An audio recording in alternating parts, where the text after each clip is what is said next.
Bonjour à toutes et à tous, ravi de vous retrouver depuis le plateau officiel de cette REF 24. On est en direct depuis l'hippodrome Paris-Longchamp, une REF dédiée au sujet du pouvoir. Et on va plus spécifiquement jusqu'à 17h30 environ parler de RSE, responsabilité sociétale et environnementale des entreprises. Pouvoir d'agir face aux grands enjeux du moment, pouvoir aussi de s'adapter à leurs conséquences. C'est les deux sujets dont on va parler avec mon premier invité. Bonjour Bernard Salat, excusez-moi. Vous êtes directeur général adjoint développement responsable et innovation du groupe Colas, filiale de Bouygues spécialisée dans les infrastructures de transport et l'aménagement urbain. Donc vous êtes à ce titre plutôt concerné par les enjeux de transition responsable. Est-ce que vous pouvez nous dire comment la RSE structure au global l'approche, la stratégie du groupe Colas? Bonjour Clément, très heureux de pouvoir expliquer cet après-midi en ouverture la vision de Colas quant à la stratégie RSE et quant à ce grand défi en fin de compte qui se dresse face à notre entreprise et globalement à toutes les entreprises à très court terme en réalité, dans les 5 à 10 années qui viennent, un tout petit temps.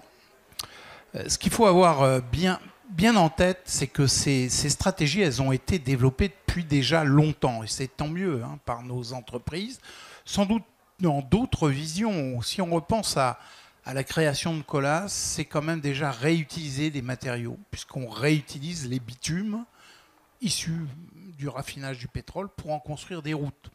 Et il y a 90 ans, on parlait déjà de routes à froid. Et ça démontre déjà que nos aînés, même s'ils n'avaient pas cette conscience, travaillaient déjà des sujets liés à la RSE. Et je pense que ça s'est décliné tout au long de cette période, la fin du siècle passé, et ça s'accélère aujourd'hui. Et évidemment, c'est un défi nouveau qu'il faut surpasser, qu'il faut construire. Donc des innovations qui font partie de l'ADN déjà du groupe Colas, que vous avez aussi une approche RSE que vous avez structurée au sein d'une stratégie, ça ACT. Est-ce que vous pouvez nous en dire plus? C'est tout à fait ça. Maintenant, on n'est plus passé dans un mode seulement créatif. On est dans un mode où il faut structurer, construire pour pouvoir accélérer. Et puis, le droit à l'erreur n'est plus le même. Aujourd'hui, on doit réussir plus vite. Et on a bâti le support à la stratégie de l'entreprise sur la base de la RSE avec ce projet ACT qui traduit Act and Commit Together, qui démontre bien que c'est un projet d'ensemble qui lie toutes les parties prenantes de notre entreprise, aussi bien nos clients en tout premier lieu, mais aussi les autorités régulatrices, le pouvoir politique, et nos salariés, et enfin nos actionnaires qui aussi supportent ces dimensions. ACT recouvre en réalité tout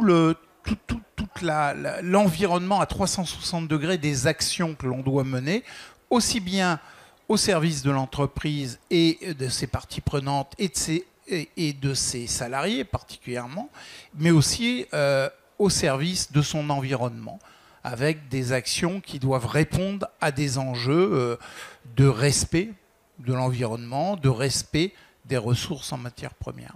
Alors par quoi ça se traduit concrètement du coup cette stratégie ACT? Parce que j'imagine qu'il y a de l'innovation, de nouveaux matériaux, il y a aussi une évolution dans les pratiques, la façon de construire justement les infrastructures dont vous avez la charge. C'est cela même. En réalité, petit à petit, on retrouve ces premiers réflexes qui ont conduit à la création de l'entreprise par d'abord de l'innovation, des nouveaux matériaux dans la construction et qui est impactante, notamment au regard des émissions carbone. Tout le monde parle du ciment, mais il y a d'autres émissions induites par le transport, par exemple, ou par l'utilisation de matières premières, de matières naturelles. Donc on travaille aujourd'hui à utiliser notamment des matières renouvelables. Et là aussi, Colas, au sein du groupe Bouygues, a été la première entreprise à avoir développé des liants biosourcés. On l'a vu au début des années 2000 avec des produits tels que le VG-Col, qui est une couche de roulement liée avec des matières biosourcées, avec des matières végétales. Et ça a été vraiment une première avancée qui a permis aujourd'hui de décliner toute une gamme de nouveaux matériaux non issus de produits carbonés, issus de l'exploitation des huiles de pétrole, ce qui permet de créer des matériaux de construction d'un type nouveau, renouvelable, à faible impact sur l'environnement. Alors, voilà. Donc ça c'est pour le volet innovation. Je crois qu'aussi vous avez donc un volet dans l'évolution des pratiques avec 90% notamment de vos acheteurs qui sont formés pour aller utiliser peut-être des matériaux plus durables, acheter des matériaux plus durables. Ça je le rappelle, donc ça doit participer en tout cas au fait d'atteindre votre objectif qui est une réduction de 46,5% des émissions scope 1 et 2 d'ici 2030. Donc là on a parlé donc un petit peu de ce qui vous permettait d'agir directement sur l'impact de votre activité. Peut-être un mot sur le pouvoir d'adaptation dont on avait aussi parlé. Ça se traduit ça par une évolution dans la façon de concevoir directement des aménagements pour qu'ils puissent être plus résilients par rapport à l'évolution des conditions climatiques. Est-ce que vous pouvez nous donner quelques exemples ?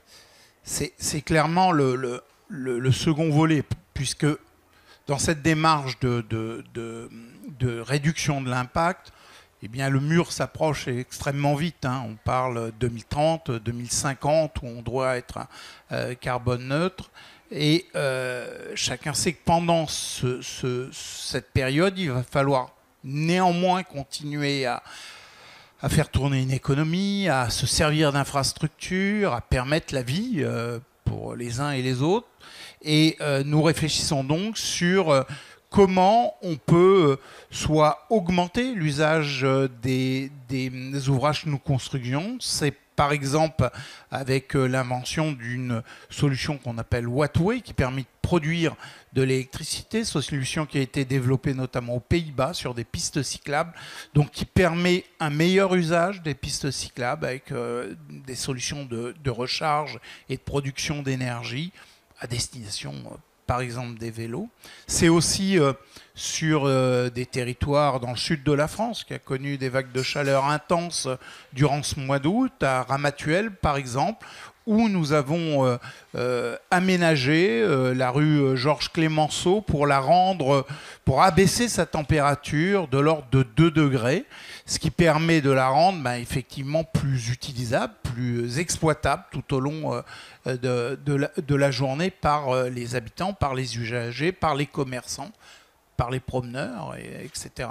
Donc ces solutions qui reposent à la fois sur des matériaux durables, parce que ça serait aberrant de construire avec des matériaux non durables des solutions qui sont destinées à être apaisées, je dirais, donc qui s'appuient à la fois sur les solutions de recherche, sur les matériaux, mais aussi sur le design, sur l'ingénierie, et qui permet avec des nouvelles solutions, avec avec de nouvelles normes, par exemple, de pouvoir mesurer comment on va stocker de l'eau dans la couche de roulement, dans le support aux mobilités, pour pouvoir la rendre, notamment la nuit, par évaporation, et permettre de rafraîchir l'atmosphère dans ces périodes caniculaires.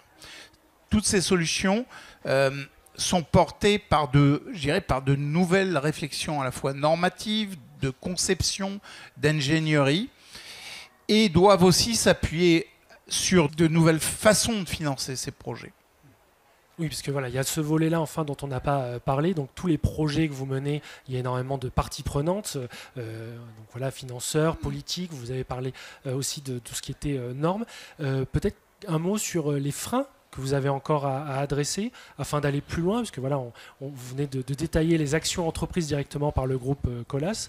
De quoi avez-vous besoin encore pour poursuivre justement cette stratégie ? Je pense qu'on est réellement à un tournant dans la manière de construire, dans la vision de la construction. On ne construit plus pour l'immédiateté. On construit pour un usage dans le temps, pour une performance dans le temps. Et je pense que les entreprises doivent être plus associée à cette performance sur le temps moyen, voire long, ce qu'elle n'est pas aujourd'hui. Une fois que le chantier est livré, l'entreprise, quelque part, l'abandonne un peu au-delà de sa garantie décennale, par exemple, quand elle y est assujettie. La performance, aujourd'hui, doit être un critère, et cette performance ne peut plus se mesurer à l'aune de la fin du chantier, mais sur une période beaucoup plus longue, comme celle de la météorologie et du réchauffement, et engager l'entreprise sur ces périodes plus longues. Donc on doit sans doute créer de nouveaux véhicules contractuels pour permettre, utiliser encore plus ces véhicules contractuels de temps long pour permettre aux entreprises de suivre les réalisations qu'elles ont portées, pour pouvoir là aussi les engager, les associer à cette performance, par exemple. Le second frein, je dirais que c'est un frein que connaissent beaucoup de professions, c'est le frein de la formation, la transformation des formations, la transition climatique, l'adaptation. Ça conduit souvent à des compétences en digitalisation, en construction numérique, mais aussi aujourd'hui, par exemple, dans la construction routière, à intégrer peut-être ce que les aînés avaient à une certaine époque, quand on se rappelle de la Nationale 7 avec les arbres, par exemple, d'associer le végétal à la construction des infrastructures de mobilité, donc de pouvoir avoir des profils d'ingénieurs en construction qui associent aussi bien le vivant que le minéral et les problématiques de résistance des matériaux. Donc voilà, les enjeux de la formation à long terme pour avoir des forces vives, et du coup, vous l'avez rappelé aussi, le besoin justement d'avoir une vision, une stabilité, que ce soit avec des garanties financières ou contractuelles. C'est ça. Merci beaucoup Bernard Salat d'avoir ouvert la voie, et du coup d'avoir aussi un petit peu parlé des grands sujets qui vont nous animer nous jusqu'à 16h20, puisqu'on aura l'occasion de reparler voilà, de tout ce qui va être normes, financement, et aussi de tout ce qui va être décisions politiques qui sont souvent à l'initiative de ces grands projets d'aménagement. Je vous remercie. Merci à vous. Et vous souhaite une très bonne après-midi, Merci bonne première beaucoup. journée.